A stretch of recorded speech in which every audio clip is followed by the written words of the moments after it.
The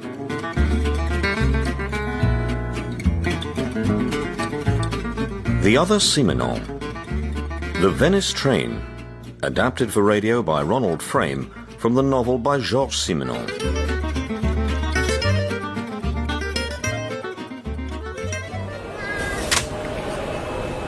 I wish we were all going back to Paris together. I need to get back for work. Work? Has Venice lived up to your expectations? Oh, yes. Oh, you so wanted to come. What about you? I'm happy to go along with your plans, you know that. Look after yourself, Justin. I promise. And have all your meals at Etienne's, won't you? Love to the children. Goodbye, Justin. Goodbye. See you soon. You're French? Yes. From Paris? Yes. I noticed your wife had a Parisian accent.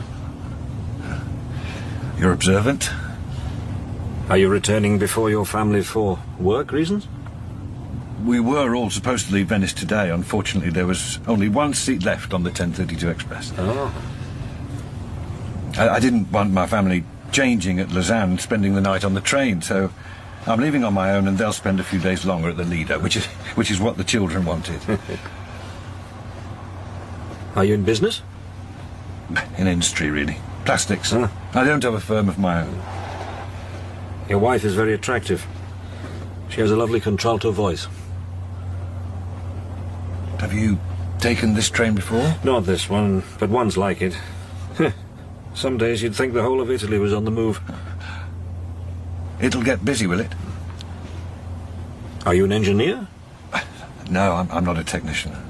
I work in the trade section. I'm manager of the foreign trade department. You speak English? Well, I taught it. You speak German too? Jawohl. Italian? No. Well, just enough to read the menu in a restaurant. I wasn't sorry to get away from Venice. The sun, the din of motorboats, San Marco with its pigeons, the shops full of useless souvenirs, the boarding house didn't overlook the sea. And yet, in a few weeks, a few months, a year, our time at the Lido would seem among the most luminous and agreeable of my life. And now this journey, on a hot train, overcrowded with passengers. And yet we remain, the stranger and I, the only two in this compartment, with 4 seats left reserved. You spend your weekends in the country? Near Poissy, yes. You know it? It's between Paris and Mantes-la-Jolie, isn't it? Yes, that's right. The man isn't interrogating so much as affirming. Gives the impression of knowing my answers in advance, only asking the questions in order to have confirmation. You've got a car? Yes, 4 chevaux. I need it in Paris, especially to go from the office to the factory. I was irritated by my own docility in answering. Whew, it's hot. My fellow passenger had no luggage in the rack. Were his cases in the luggage van, or was he travelling empty-handed? He didn't look Slav. I'd already heard him speak French, English, German and Italian, all well. His dark suit and tie were commonplace. Appearance-wise, he was unremarkable, unmemorable. My father-in-law has a restaurant cum farm out at Poissy. You go there every Sunday? Well, usually, yes. Then it came. His first remark about himself.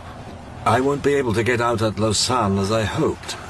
I have a plane to catch in Geneva, and this train gets me there just in time. It's quite a complicated timetable, I've found. Oh, I know nearly all the trains. Our fellow passengers will be getting on in Milan. I suppose you'll be taking the 8:37 to Paris from Lausanne. Quite right. You seem to know everything. We'll get to Lausanne at 5:05. I wonder if I could ask you, sir, as a favour, unless, of course, you've made other arrangements. Well, not at all. I don't know what to do in those 3 hours. You know the town? No. You don't intend to visit it? Not in this heat. No, I shouldn't have asked. I'm sorry. It's quite all right. On platform 1, near the left luggage office, there are some rows of luggage lockers. This is the key to number 155. The locker contains a case. It's not big, not heavy. But I really think I'm inconveniencing you. No, not at all, please. It means taking out the case. You need 1.5 Swiss francs for that. Here's some change. No, really. Just a minute. If the train remains long enough in the station, I could do it myself. But the case must then be taken to this address, you see. That's the problem. It's not a problem. 5 minutes in a taxi from the station, no more. Allow me to give you the Swiss money for the taxi. The journey passed. Lake Maggiore, Arona, Stresa, Baveno, Verbania, Palanza. I fell asleep. Passports, customs, anything to declare? Then something odd. I was standing near the door as we approached the Simplon tunnel. I was aware of my companion getting up and going down the corridor. I returned to my seat. 10 minutes later, the man hadn't come back. I took myself off to the lavatory. I expected to see the word occupied, but it said vacant. The man still hadn't returned to the compartment when we emerged from the tunnel back into sunlight, nor when the Swiss customs officials came on board. Isn't anyone sitting there? Well, there was. He left the compartment as we were going into the tunnel. That was the last I saw of the man. From the Venice train to the back of a taxi, in a strange town. A briefcase I hadn't seen until a few minutes ago, on my lap, making a delivery for a man I might have met in a dream. But it is happening. In my pocket is the bit of paper with the address. Here it is, 24 Rue de Bignon. Wait for me. I won't be more than a couple of minutes. It was a modern block. Arlette Staub, number 37. I rang again. I listened for sounds. Nothing. I put my hand on the doorknob. It gave way without needing to push. Is anyone home? Mademoiselle Staub? A coat was hanging in the hall. The balcony door was open. Anyone here? I was going to put the case on the floor and leave. Then I caught sight of a pair of shoes on the floor. 2 legs, an underskirt, and then the neck and reddish hair of a woman. She was lying on the carpet. One arm stretched out, the other folded behind her back as if it had been twisted. She was on her stomach. I couldn't see her face. Mademoiselle Staub? Her hand was stone cold. I went out backwards, slammed the door, didn't wait for the lift but ran down the stairs. Outside I realized I still had the briefcase in my hand. The taxi driver leaned out and opened the back door for me. To the station, sir. Yes, to the station. Shouldn't I have called the police immediately? It hadn't occurred to me. I just wanted away. What could I have told them? Finding me in a strange flat by the body of a woman I'd never met, in a town which I hadn't set foot in until today. That'll be 4 francs 70. 2 more hours to wait. The most dangerous hours. After that, I'd be on the train and over the border. I went to the station buffet. Whiskey, please. With soda. I'm an honest man. I always have been. I've always done my best. I've often made sacrifices for other people, spending my holidays on a beach I hated from the first moment. Did I deserve to be in this position? To feel remorse as if I was a criminal? And now to behave like one? Waitress? Same again, please. There were another 5 in the train compartment. I was stuck in the middle this time. Would the body have been discovered by now? When would the press run the story? Not in France, surely, but there were places in Paris that sold papers from every country. If only I'd been alone in the compartment and hadn't had the whiskies or the pigeon pie. But there were 6 of us, with no contact between us, and all the glances, not just at me, seemed suspicious, accusing. You're entering France. Have your passports ready, please. Anything to declare? It was my turn next. What's in your briefcase? Business papers. Is this your suitcase? Yes. Open it, please. My naturalness had surprised me. It convinced the customs officer. I understood nothing, though. What had happened to the stranger? Was he kidnapped, or did he throw himself from the train? Why was Arlette Staub lying dead, only half-dressed? What was the point of the briefcase being stored for 5 days in the locker? And why should such an idiotically honest man as Justin Calmar be mixed up in this? All I wanted was to get home safe and sound, to Paris. Do you get the Tribune de Lausanne? The Tribune and the Gazette, sir. I don't suppose you have this morning's. They'll be in about 12:30. Made it. Home ground. But I couldn't avoid the concierge. And how is Madame Calmar, sir? And the children? I'm sure the little dears can't have their fill of the marvels of Venice. Thanks for forwarding the mail. All I've got here are some circulars. These look like bills. Better have a look. You'll find the flat very empty. What is it, the 20th of August today? Hardly anyone is back. Same thing with the shopkeepers. The flat was all dark. I went around opening the shutters. I plugged in the fridge, which left the matter of the briefcase. Should I open it? Force it open? Theoretically, I had no right to do so. The briefcase wasn't mine, the contents weren't mine. But after all that had happened, didn't I need to know what was inside? I found the key of my own briefcase for work. I tried it in these locks and ended up twisting the key. They were all such cheap goods. I went through to the kitchen where we kept the tools.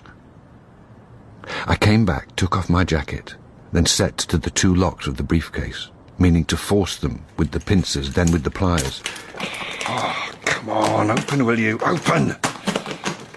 Finally, using the screwdriver, success. The 2 metal clasps broke, the lid rose slightly. I had only to lift it with my hand. I don't believe it. Inside, wad after wad of banknotes. Well packed, as if by a cashier.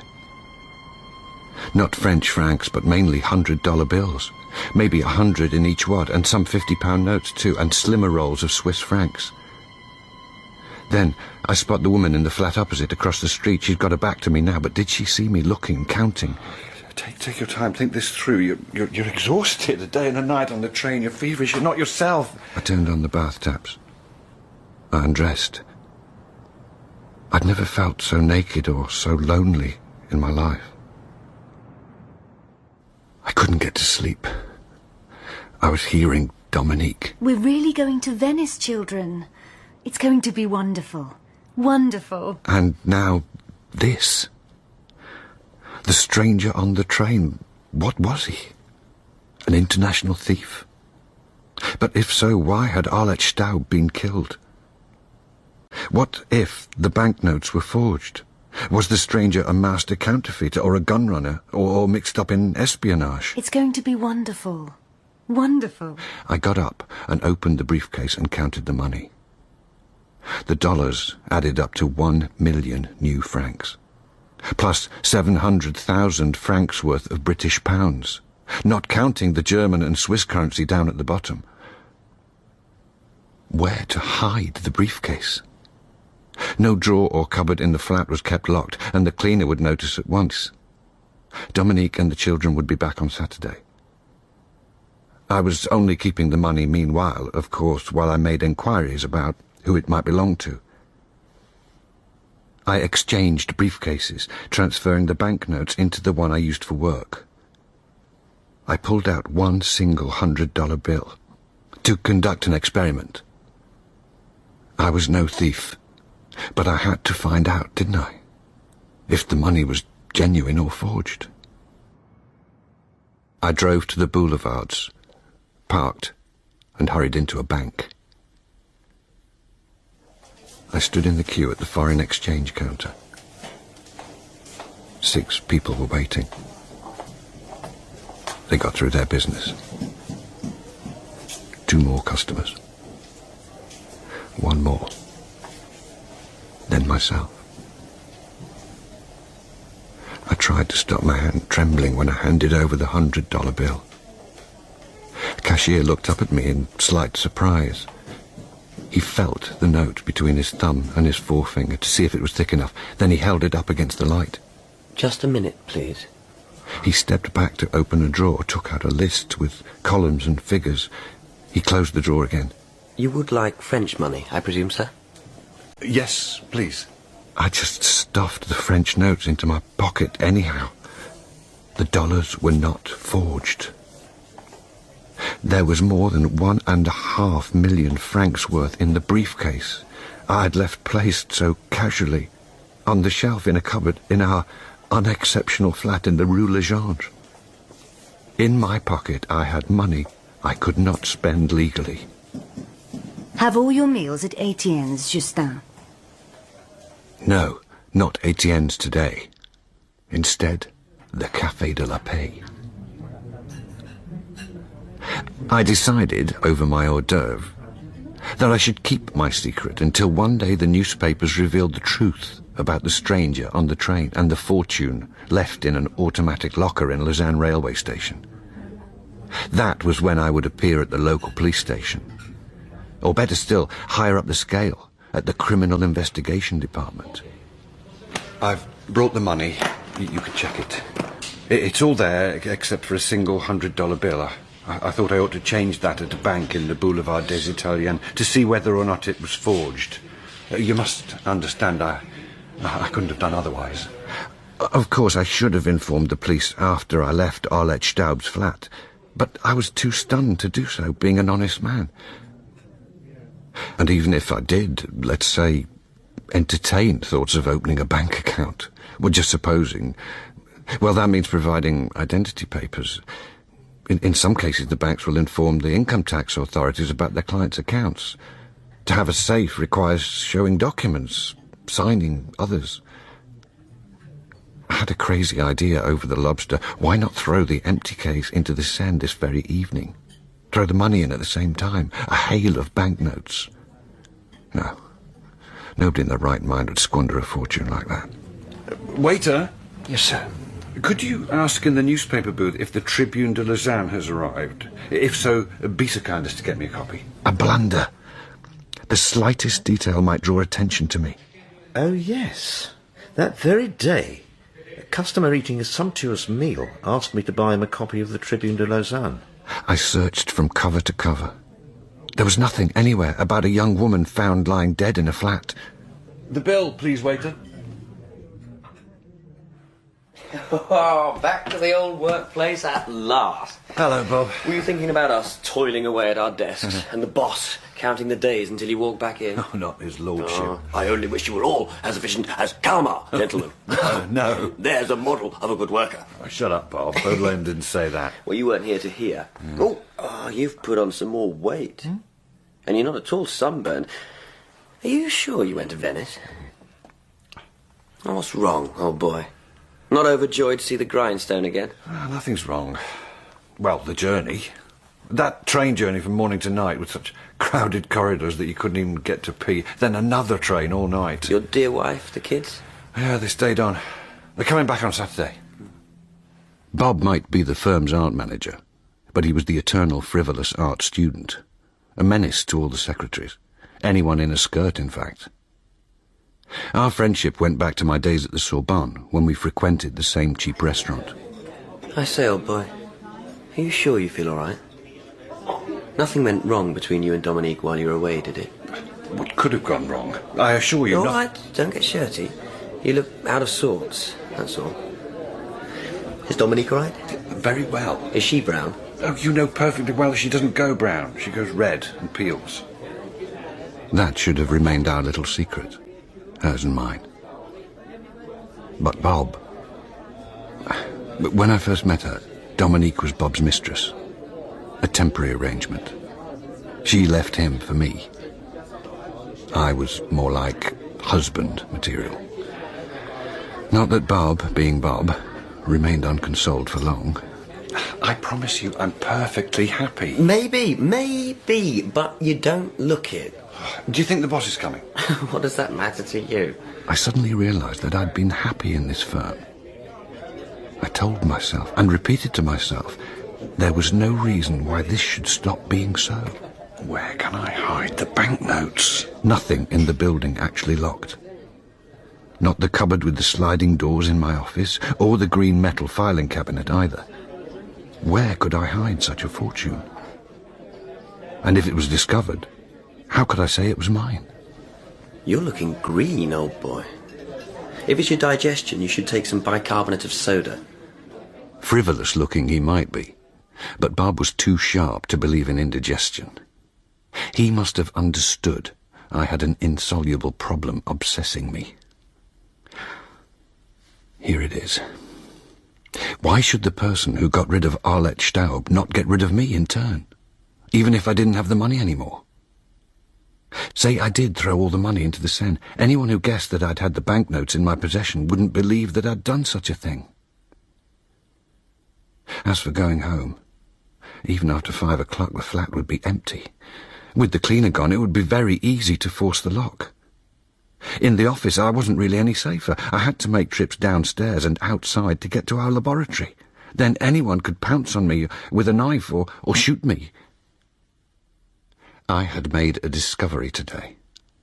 At home, in his own flat, a man of 35, married and with children, a man with responsibilities, did not have a single place where he could hide an object.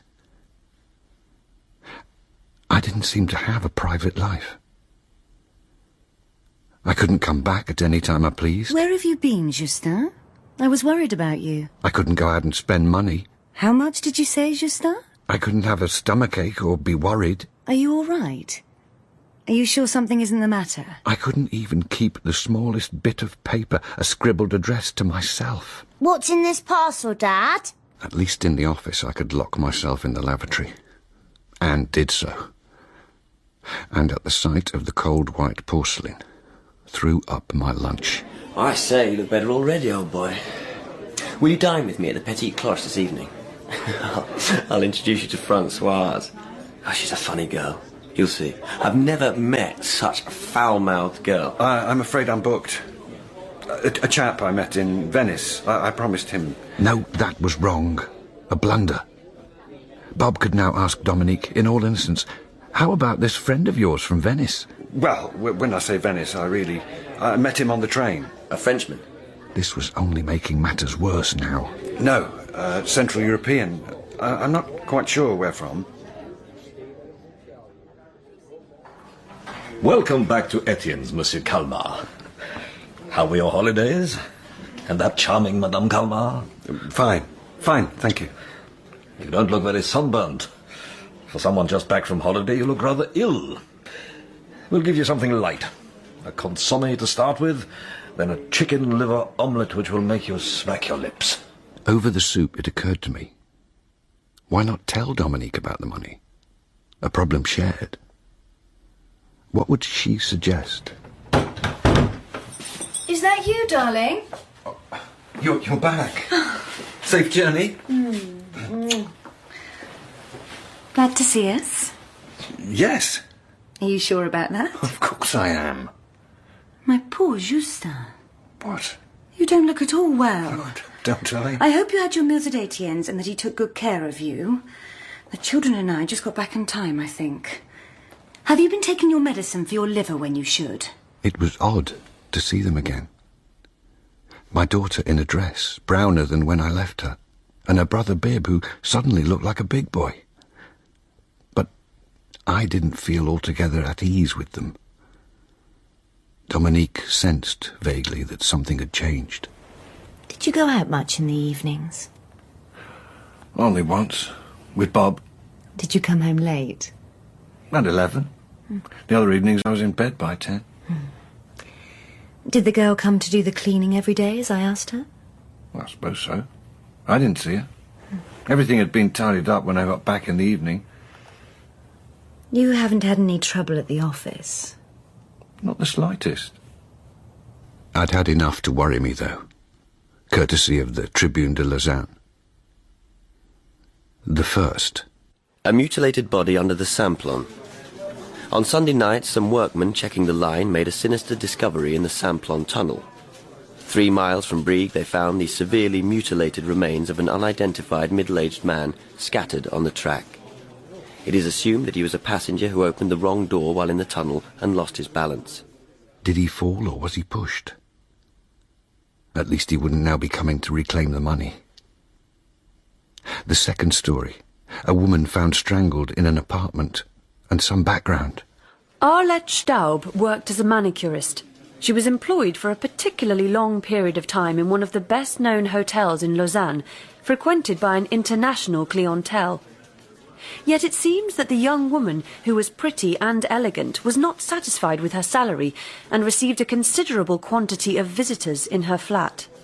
The police were said to have been uninformative. What did that mean? That they were in possession of at least one clue which they didn't want to disclose?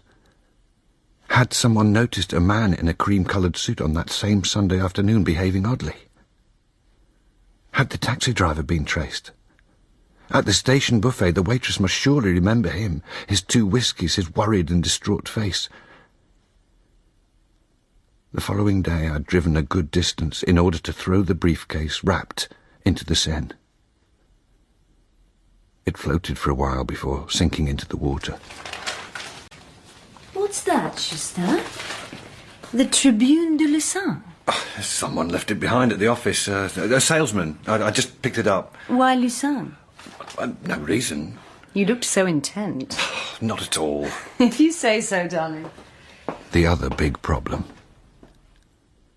The money. I hit on a solution, even if only provisional. Since I had found the case in an automatic luggage locker in a railway station, why shouldn't I continue to use the same system? A new leather briefcase, big enough, but not the sort of case to draw attention to itself. It had to be sturdy.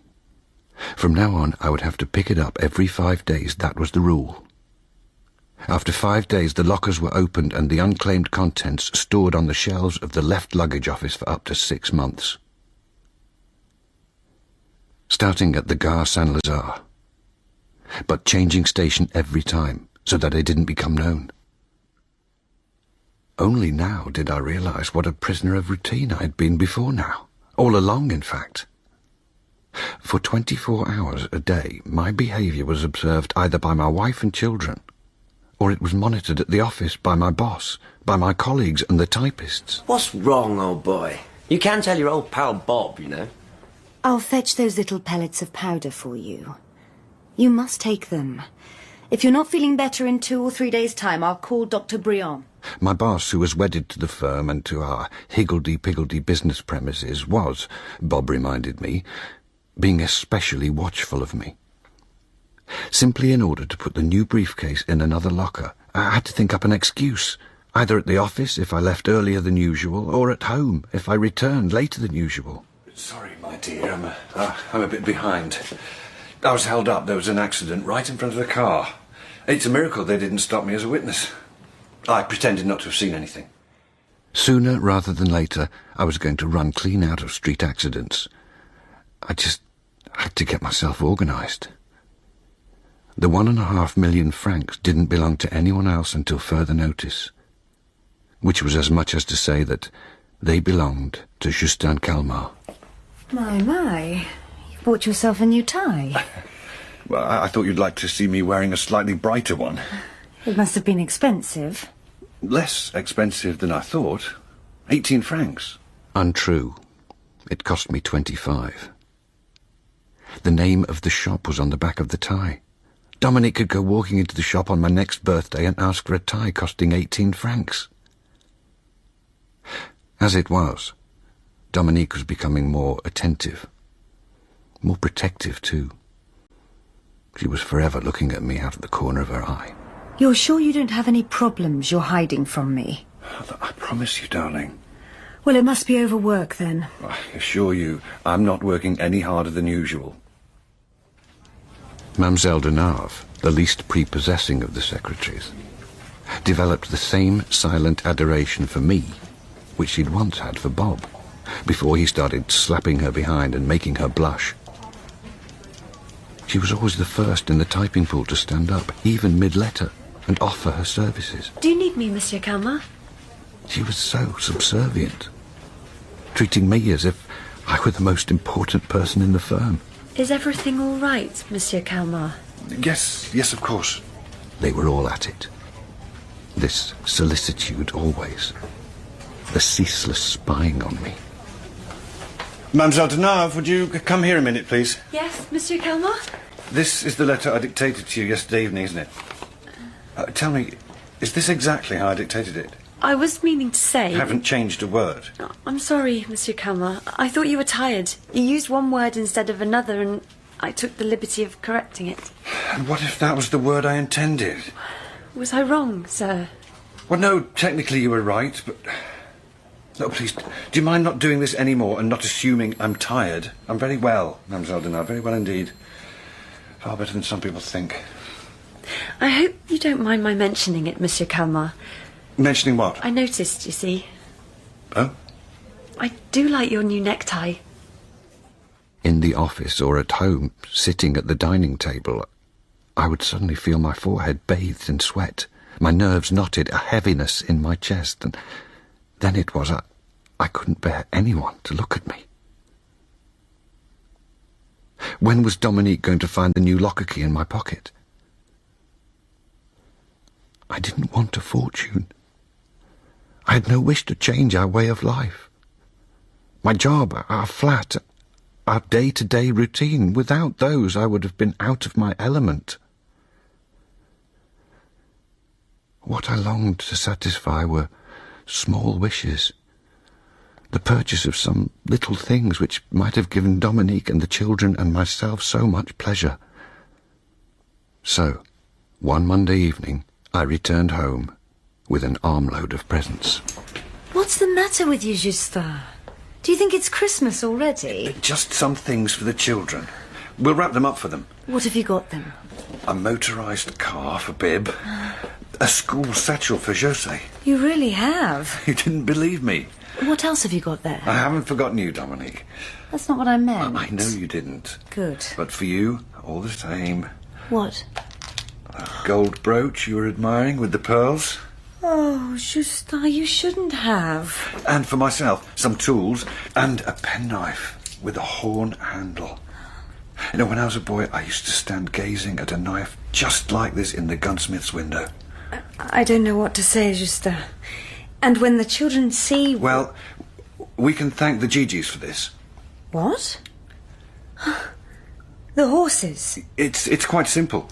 On Saturday morning in the office, a client told me he had a sure tip for the toad jackpot. I've heard that people who gamble for the first time nearly always win. I waited a fortnight to make it happen again. This time my present was a dishwasher for the kitchen. Dominique had tears in her eyes. I know you wanted one. Almost every evening you missed the 8 o'clock news on television because of the washing up.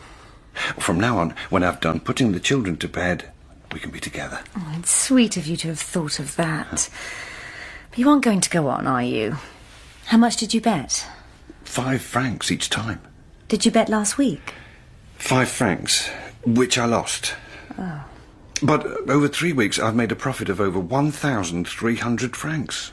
Do your colleagues know? My client doesn't want me to tell them because if the news got out, the odds might drop. Who is he? Somebody I've never mentioned to you. What's his name? He's called Lefer. Ending in F-E-R? No, with 2 R's and 1 E. I was improvising wildly, terrified of slipping up, of coming out with the wrong phrase, saying the wrong word, which would entail other questions, and not being able to answer them without sounding implausible. But From now on, I could have small sums in my pocket I didn't have to justify. And to celebrate, to toast my ingenuity, I took a drink every day. More than one drink.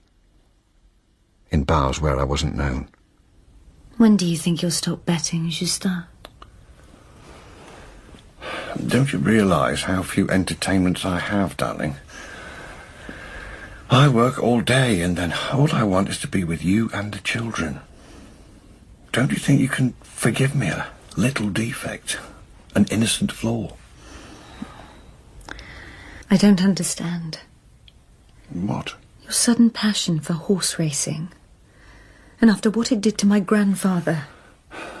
Because I win. And when you lose? I'll only lose 5 francs a week. The price of 2 packets of cigarettes. You're right. I know. It's just I thought you were stronger than that. Finally, I had succeeded.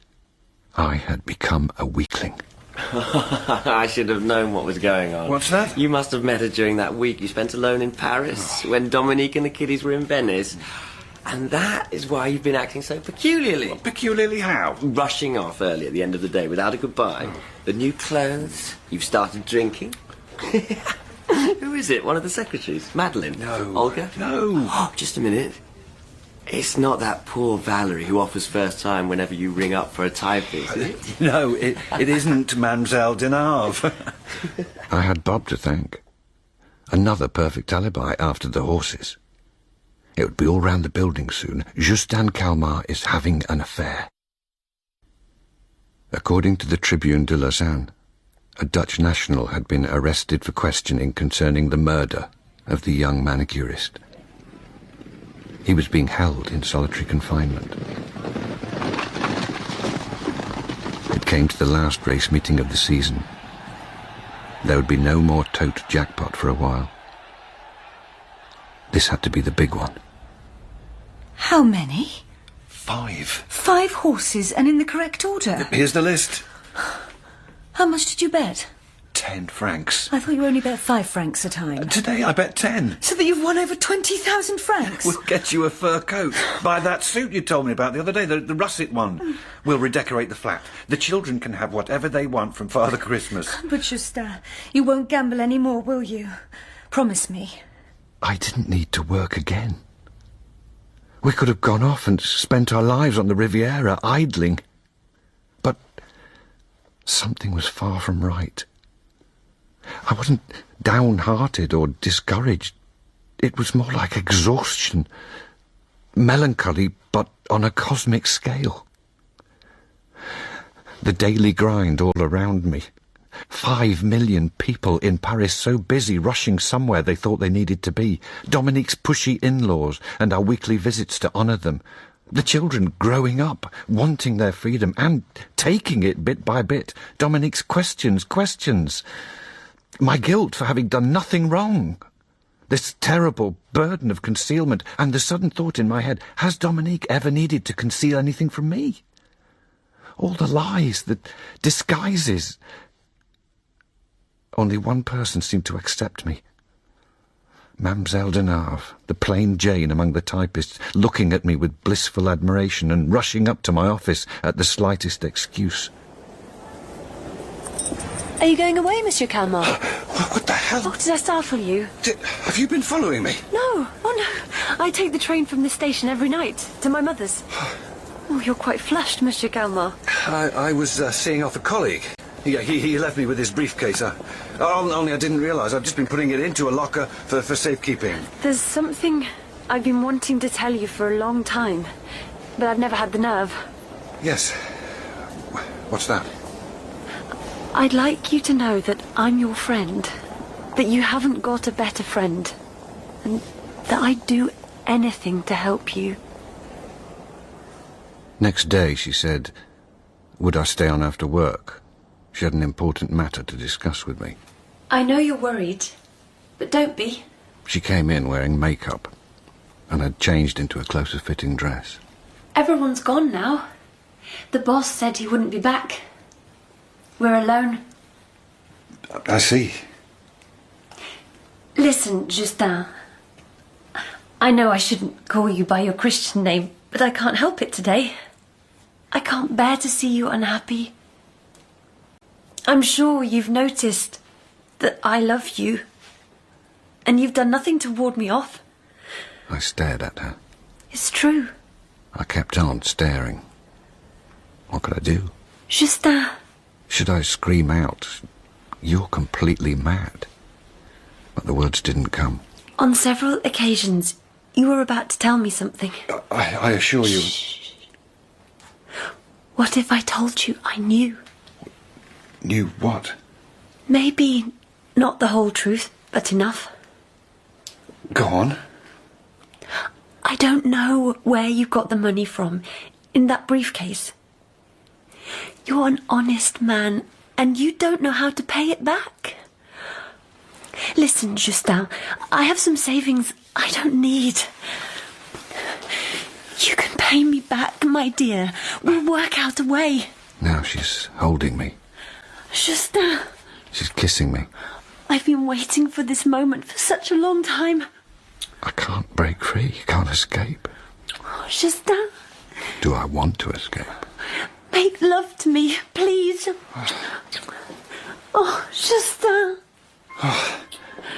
That was how the boss found us. Writhing on the floor. Hello, Mark. What is the meaning of this? Oh, excuse me, Monsieur Baudelaire. It's madness. It's all quite absurd. Broad daylight. Ever since Venice, the train, I wonder if I could ask you, sir, as a favour. but all my life, everyone's life, quite absurd. Would you be so good as to report to me in my office? I freeze. My eyes are drawn to the window. Unless, of course, you've made other arrangements. All the voices in my head. Anything to declare? I'm looking outside while I tuck in my shirt, I should have known what was going on. while I straighten my tie. It's assumed that he was a passenger who opened the wrong door while in the tunnel and lost his balance. Kalmar, did you hear me? There's only that window between me and an end to it all. What are you doing, man? Then it'll be over. Release. Kalmar, I won't ask you again. Tell my wife, my children. Look after yourself, Justin. There's no time. No time to think. The window. Are you sure you went to Venice? A window. A single pane of glass between me and... Poor Justin. Kalmar, I open the window. what are you doing? Come down from there, Justin. Dominique! No, don't jump, please. I stand there. It's going to be wonderful. I stand there with the breeze on my face. Don't jump. It's going to be wonderful. Going to be wonderful.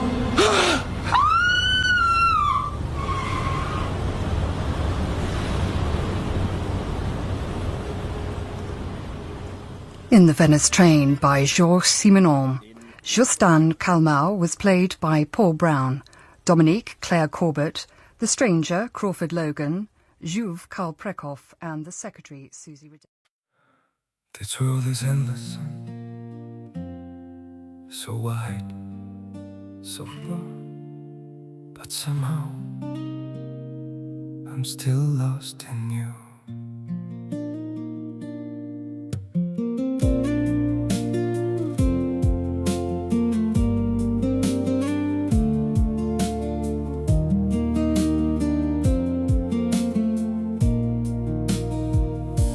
Streets are full of moving shadows, countless places I could go.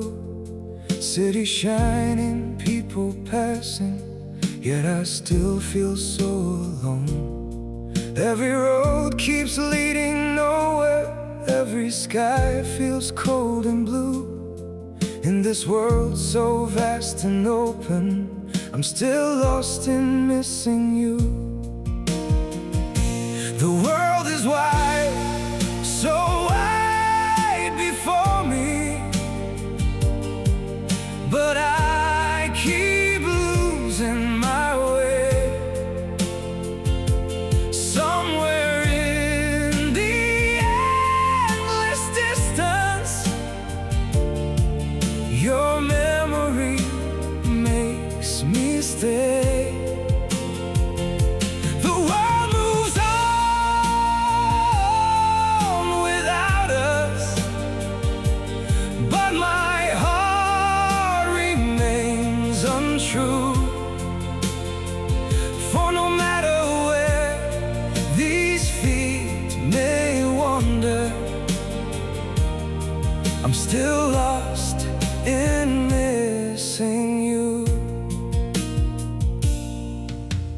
Tried to outrun silence, tried to leave your ghost behind, but your name still echoes softly through the corners of my mind.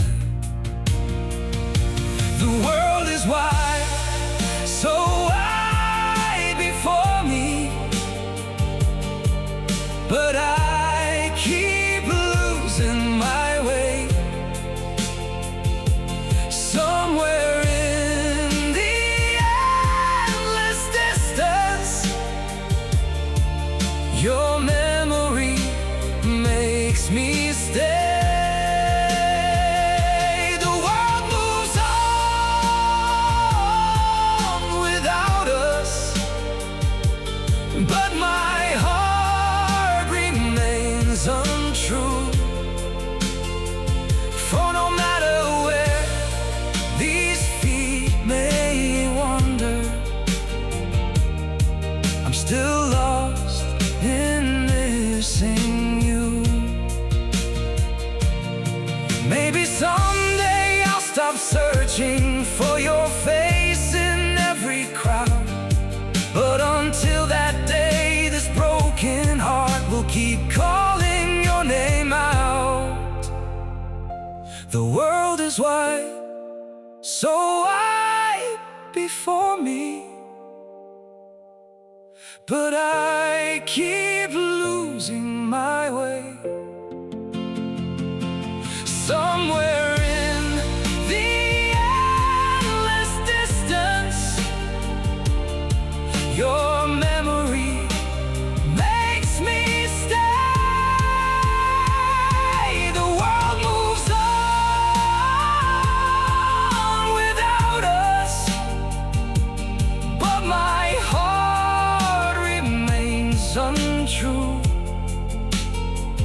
For no matter where these feet may wander, I'm still lost in missing you.